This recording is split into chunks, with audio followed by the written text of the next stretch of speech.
Sebetulnya komunikasi PDIP dengan Anies ini sudah berjalan lama. Lalu di situ muncullah informasi bahwa Anies akan dideklarasikan di hari Senin. Ya. Nah, gue soal pembatalan itu punya informasi nih, Pramsin.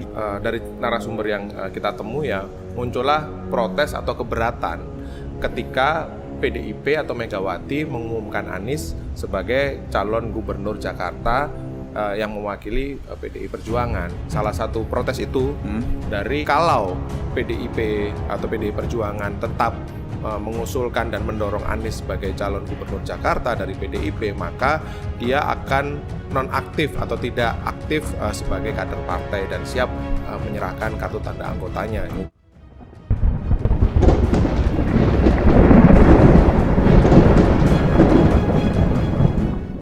Assalamualaikum warahmatullahi wabarakatuh. Iwan Watilah.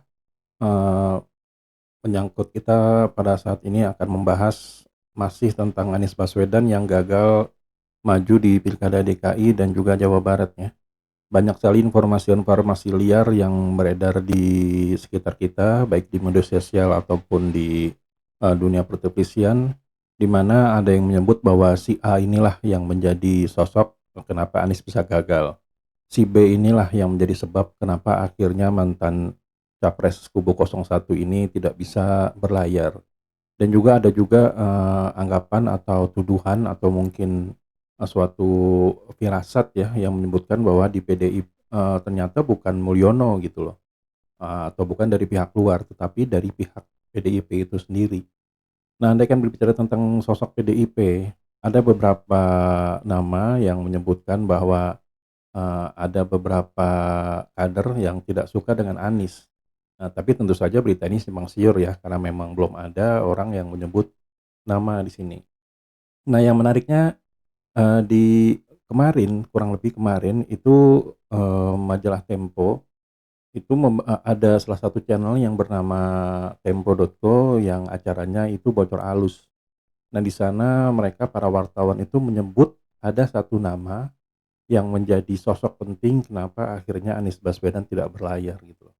Nah, seperti kita tahu ya, kalau bocor halus ini memiliki kevalidan data yang bisa dibilang sangat akurat, karena memang beberapa kali berusaha disanggah atau berusaha ditepis, tapi tidak ada yang bisa melawannya gitu loh. Karena saking validnya data ini memang ya sudah terbukti lah.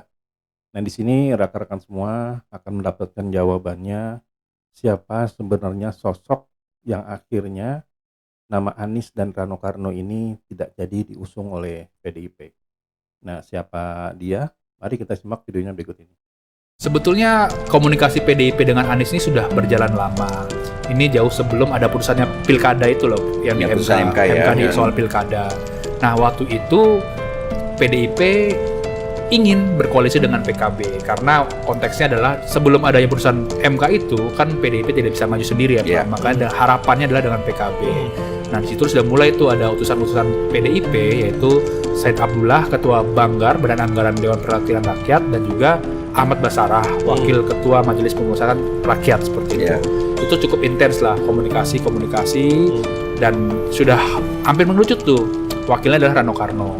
Nah, tanggal Sabtu pekan lalu itu Anies datang ke kantor PDIP Jakarta. Ibaratnya ini udah antar pengantin lah istilahnya kan, ini ibaratnya sudah mau selesai, udah mau dibungkus begitu kan. Itu tanggapan dari PDIP Jakarta sangat mesra. Lalu juga ada beberapa anggota DPR seperti Mas Hinton Pasaribu yang kerap mengkritik Anies dan lain-lainnya. Udah suasana hangat dan lain-lain. Nah, lalu di situ muncullah informasi bahwa Anies akan dideklarasikan di hari Senin. Jadi ada jeda waktu Sabtu, Minggu, Senin begitu. Anies pun datang tuh ke DPP PDIP, tapi gedung belakangnya di kawasan DPP PDIP di Ponorogo. Nah, sudah pakai baju merah, sudah pakai ketemu dengan Rano Karno dan lain-lain. Ada fotonya beredar di mana-mana itu ya. Sudah menunggulah untuk diumumkan oleh Megawati. Tapi batal dilakukan oleh Megawati. Nah, gue soal pembatalan itu punya informasi nih, Pramsin. Gimana itu? Kan? Jadi hari Senin itu kan dia di lantai 3 ya, di gedung DPP PDI Perjuangan gitu, menunggu Megawati dan pengurus inti itu mengumumkan siapa calon kepala daerah yang akan diusung sambil makan siang dan seterusnya. Nah, di tengah jamuan makan itu ada diskusi soal peluang pencalonan Anies oleh PDI Perjuangan. Nah, ini kemudian muncullah dari narasumber yang kita temui ya, muncullah protes atau keberatan ketika PDIP atau Megawati mengumumkan Anies sebagai calon gubernur Jakarta yang mewakili PDI Perjuangan. Salah satu protes itu dari Basuki Cahayapurnama atau Ahok, gitu. Ya. Ini jadi di mana itu Ahok menyampaikan protesnya? Kepada Megawati, langsung ya? Kepada Megawati di gedung DPP juga, gitu Pram. Jadi kenapa Ahok protes? Tentu kita semua sudah tahu ya bahwa Pilkada 2017 itu ada persaingan yang cukup sengit dan runcing antara Anies dan Ahok. Bukan hanya soal persaingan elektabilitas atau pemilu, tapi soal bagaimana konflik sentimen keagamaan itu muncul di tengah persaingan atau kompetisi pemilihan gubernur DKI Jakarta waktu itu. Oke, jadi Ahok protes pada Megawati. Ya. Apa yang disampaikan kepada Megawati? Salah satu yang disampaikan Ahok adalah ketika atau kalau PDIP atau PDI Perjuangan tetap mengusulkan dan mendorong Anies sebagai calon gubernur Jakarta dari PDIP, maka dia akan nonaktif atau tidak aktif sebagai kader partai dan siap menyerahkan kartu tanda anggotanya jika benar-benar mundur artinya ya main-main ya. Jika benar-benar mencalonkan Anies sebagai calon gubernur. Ya, akhirnya terungkap ya siapa aktor utama atau salah satu aktor yang berada di PDIP yang membisikkan Ibu Megawati sampai dengan akhirnya urung dicalonkan oleh partai berlambang banteng bermulut putih tersebut gitu. Nah, jadi bisa kita saksikan semua ya, kalau berarti selama ini Ahok masih belum bisa move on dari kekalahannya di 2017 yang lalu. Nah, dari sini kita bisa melihat bagaimana kedalaman atau hati seorang yang katanya itu bagus, calon pemimpin hebat, pemikirannya luas, yang ya pokoknya hebat lah. Nah, tapi dari sini, dari video ini kita sudah bisa membuktikan bahwa Ahok itu sama sekali bukan pemimpin yang hebat ya. Nah, seperti yang kita tahu kalau beberapa tahun yang silam, terutama di tahun 2017, nah dia ini tersandung kasus penistaan agama.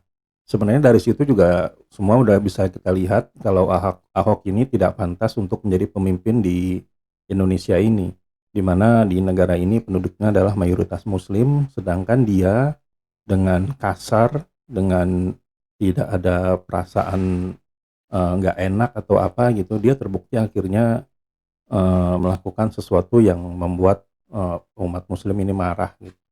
Nah, jadi di sini bisa kita nilai kalau Ahok ini ternyata tidak sebijaksana para pendukungnya, karena seperti yang saya telusuri di beberapa media sosial dan juga beberapa channel YouTube, justru para Ahoker ini sebenarnya menerima Anies andaikan dicalonkan menjadi calon gubernur dari PDIP, karena mereka menilai kalau misalnya kasus dia di penjara sampai dengan dia akhirnya tidak menjadi apa-apa gitu, itu nggak ada hubungannya dengan Anies. Nah, jadi ada suatu riset yang menyebutkan kalau kenapa Ahok itu di penjara sebetulnya bukan karena Anies, tetapi ada pihak lain yang mungkin nanti kalau misalnya berkenan nanti saya akan membuatkan konten tentang itu gitu loh. Nah, jadi di sini bisa kita nilai jawabannya sudah ditemukan ya. Kalau salah satu tokoh yang membuat Anies ini tidak jadi maju, yaitu nama Ahok. Ya bisa dibilang Ahok ini juga dia tidak akan menjadi apa-apa nanti ke depannya. Tidak bisa menjadi gubernur apalagi presiden gitu. Yang ada hanya memendam hati, perasaan sedih, perasaan dongkol, ya itulah yang bisa dilihat. Kalau kepintarannya namanya bagus itu kan masih ngawang-ngawang ya. Tapi kalau orangnya baperan, ngambekan, nah itulah Ahok gitu. Ya sampai di sini dulu Aiden Project. Bila memang kami ada salah kata kami mohon maaf. Wabillahi taufiq wal hidayah. Wassalamualaikum warahmatullahi wabarakatuh.